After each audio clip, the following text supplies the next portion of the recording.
साईं की बात। बच्चे, जिस चीज़ की तुम्हें आशंका है ना कि वो कल को हो सकता है, जिस चीज़ को लेकर तुम बहुत घबरा रहे हो, तुम्हारे दिल में ना तरह तरह के विचार आ रहे हैं, तरह तरह के विचार उत्पन्न हो रहे हैं, नकारात्मक विचार कि कहीं ऐसा ना हो जाए, कहीं वैसा ना हो जाए, अगर ऐसा हो गया तो क्या होगा। तो सुनो, वो सिर्फ तुम्हारी आशंका है मेरे बच्चे, बाकी मैं सब कुछ नहीं होने दूंगा, ऐसा कुछ होगा नहीं। तुम बिल्कुल चिंता मत करना, ऐसा कुछ भी नहीं होगा, ना मैं होने दूंगा मेरे बच्चे। तुमने मेरी इतनी पाठ पूजा की है, इतना मुझे तुमने पा लिया है ना कि हर कोई बच्चा मुझे नहीं पा सकता, हर कोई। और तुमने मुझे अपनी भक्ति में, अपनी पूजा से मुझे बुला लिया अपने पास। इससे ज़्यादा और क्या करोगे बताओ। मैं तुम्हारे पास आ जाता हूँ, तुम्हें एहसास कराता हूँ। जब तुमने मुझे ही पा लिया है तो किसी चीज़ से क्या डरते हो। बाकी सब चीज़ें तुम्हारी ज़िंदगी में आसान हैं, बहुत आसान है। अगर मैं तुम्हारे पास हूँ ना तो तुम्हारे पास कोई भी नकारात्मक चीज़ें, कुछ भी, कोई बुरे विचार, कुछ भी नहीं टिक पाएंगे ज़्यादा दिनों तक।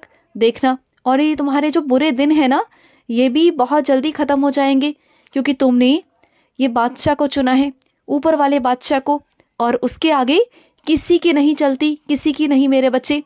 उसकी लाठी में ना आवाज़ नहीं होती, लेकिन जब पड़ती है ना मेरे बच्चे, तो वो सब देखते हैं, ये दुनिया देखती है।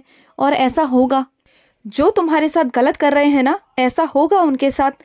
लेकिन तुम तो मुश्किलों से बाहर निकल आओगे, लेकिन वो कभी नहीं निकल पाएंगे, क्योंकि वो जो बुरा कर रहे हैं ना, वो उसमें धंसते ही चले जाएंगे। उनको निकालने वाला कोई होगा नहीं मेरे बच्चे, तुम देखना, तुम देखना। और सुनो, मैं तुम्हें पूरी आज़ादी देने वाला हूँ, पूरी आज़ादी।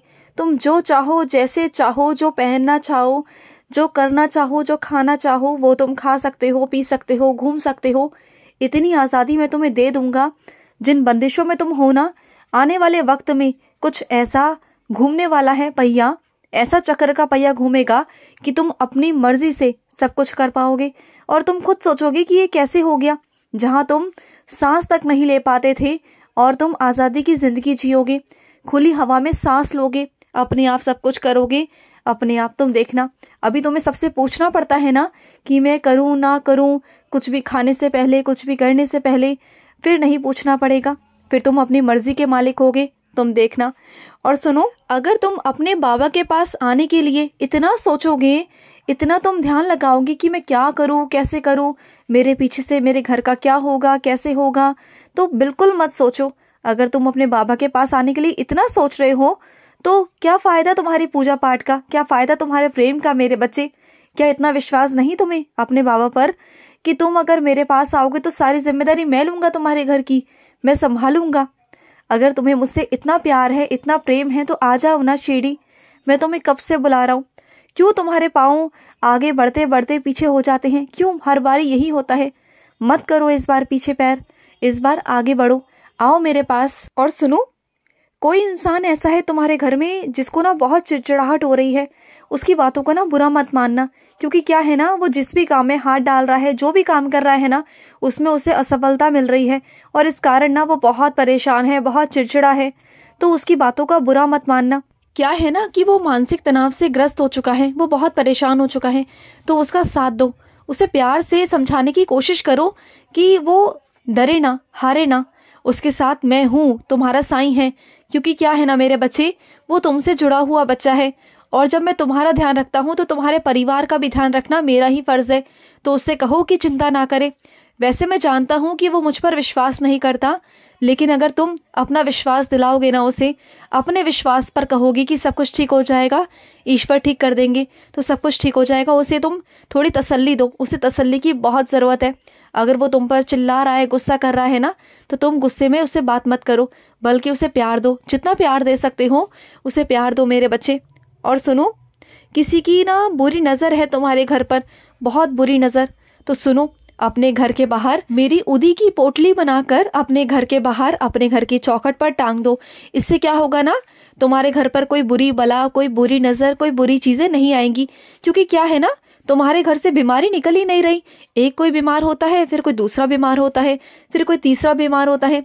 बार बार बीमारियां तुम्हारे घर को घेरे हुए हैं। क्योंकि क्या है ना मेरे बच्चे, ये दुनिया की बहुत बुरी नज़रें हैं, तो थोड़ा बच के रहा करो। और सुनो, हर कोई बाबा बनकर आए तुम्हारे घर में, हर कोई फकीर बनकर आए तो वो तुम्हारा बाबा नहीं होता। हर कोई तुम्हारा साईं नहीं होता मेरे बच्चे। कई लोग ढोंगी भी होते हैं, और ऐसा आया भी था तुम्हारे घर के आसपास जो तुम्हें बहला रहा था, फुसला रहा था, तुम्हारा भविष्य बताने की कोशिश कर रहा था और बोल रहा था कि पैसे दे दो, ये दे दो, वो दे दो, ऐसा करूँगा, वैसा करूँगा। और कुछ लोग तो ऐसे हैं जो उनकी बातों में भी आ गए और उन्हें पैसे भी दे दिए। वो ठग लिया, उसने ठग लिया और ठग कर चला गया। तो सुनो मेरे बच्चे, उनके साथ जैसा हुआ तुम्हारे साथ वैसा नहीं होना चाहिए। हर कोई बाबा तुम्हारा साईं नहीं होता, इस बात को हमेशा याद रखना। और हर किसी को ना एकदम से घर में प्रवेश मत करवाया करो, घर के बिल्कुल बाहर रखा करो।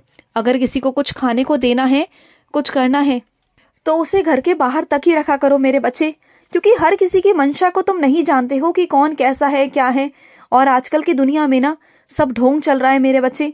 मेरे नाम पर, तुम्हारे साईं के नाम पर, ईश्वर के नाम पर हर कोई ना ठगना शुरू कर रहा है मेरे बच्चे, और ठग भी रहा है। तो हर किसी चीज़ों से सावधान रहा करो और सतर्क तुम्हें रहना बहुत ज़रूरी होगा। हर किसी की बातों में मत आया करो। और अगर कोई ये कहे ना आके कि मैं तुम्हारा भविष्य बता सकता हूँ, मैं ये कर सकता हूँ, मैं सब कुछ ठीक करा सकता हूँ, तुम्हारे घर की बीमारियाँ, तुम्हारे घर के संकट, तुम्हारे घर में शादी करवा सकता हूँ, मैं ये करवा सकता हूँ, तो उनकी इन सब बातों में कभी भी तुम्हें नहीं आना मेरे बच्चे। वो सिर्फ उन्हें जाल में फंसाने का तरीका आता है। और वो इतने ज़्यादा अनुभवी हो जाते हैं ना कि उन्हें पता होता है कि 4-5 चीज़ें तुम्हें कहेंगे और तुम उनकी बातों पर विश्वास कर लोगे। तो ध्यान रखो, तुम ध्यान रखो कि हर कोई तुम्हारा बाबा नहीं होता। और तुम्हारा जो बाबा होगा ना, तुम्हें एहसास करा दूंगा कि मैं हूँ। सुन रहे हो ना? हर किसी पर भरोसा मत किया करो, तुम बिल्कुल मत किया करो। और सुनो, तुम्हारे बाल ना सफ़ेद हो रहे हैं मेरे बच्चे। तुम हर बारी मेहंदी लगाते हो और तुमने बहुत दिनों से अपने सर पर मेहंदी नहीं लगाई, तो लगा लो मेरे बच्चे। थोड़ी धूप हो रही है आजकल, तो लगा लो, नहीं तो बाद में ठंड पड़ जाएगी, फिर लगा नहीं पाओगे। और सुनो, तुम्हारे घर तक मेरे आरती की, मेरी घंटियों की आवाज़ पहुंचती है ना मेरे बच्चे, तुम जानते हो ये कितना शुभ संकेत होता है। तुम ना बहुत भाग्यशाली हो, बहुत सौभाग्यशाली हो कि तुम तक मेरे घंटियों की आवाज़ पहुंचती है, मेरी ध्वनि पहुंचती है, मेरी आरती पहुंचती है मेरे बच्चे। चाहे वो मेरे रूप की हो या किसी भी रूप के मेरे बच्चे, मेरा हर रूप मेरा है। चाहे वो कृष्ण का हो, चाहे वो हनुमान का हो, चाहे वो कृष्ण का हो या माँ का हो मेरे बच्चे, हर रूप में मैं हूँ, तुम्हारा साईं है। अगर तुम्हारे घर में मंदिर की घंटी पहुँचती है, अगर तुम्हें आवाज़ आती है ना, तो समझ जाओ मेरे बच्चे कि तुम पर बहुत कृपा है, मेरी बहुत कृपा है कि तुम्हारे कानों तक वो आवाज़ पहुँचती है। और सुनो मेरे बच्चे, अपने घर के बाहर भी ना जो छोटी सी घंटियाँ आती हैं ना मेरे बच्चे, जो हल्की हल्की आवाज़ से बजती रहती हैं, उसे लाकर अपने घर के बाहर लगाओ मेरे बच्चे। जो वो हल्की हल्की मंद मंद सी आवाज़ आती है ना, ध्वनि आती है, वो बहुत पसंद है मुझे बहुत अच्छी लगती है। तो अपने घर के प्रवेश द्वार पर लगाओ, उससे ना घर में सकारात्मकता आती है मेरे बच्चे। जब भी घंटी बजती है ना, चाहे वो द्वार की हो या मेरे बच्चे तुम्हारे मंदिर की घंटी हो, दोनों से ही सकारात्मकता आती है मेरे बच्चे। घंटी का मतलब मैं तुमसे बिजली की घंटी की बात नहीं कर रहा, मैं घंटी की उस बात कर रहा हूँ जिस घंटी को तुम अपने घर के प्रवेश द्वार पर लगाते हो, टांगते हो मेरे बच्चे, वो वाली घंटी। उसे ना बहुत अच्छा लगता है मेरे बच्चे। और सुनो, जब भी तुम्हारे घर से कोई बाहर जाए ना मेरे बच्चे, जिसकी मंशा अच्छी ना हो, तुम्हें पता हो कि उस इंसान की मंशा अच्छी नहीं है, तो उसी वक्त ना मेरे हाथ जोड़कर मुझसे कहना कि साईं हमें बचा लेना, ये जो इंसान गया है ना, ये पता नहीं कैसी मंशा से गया है।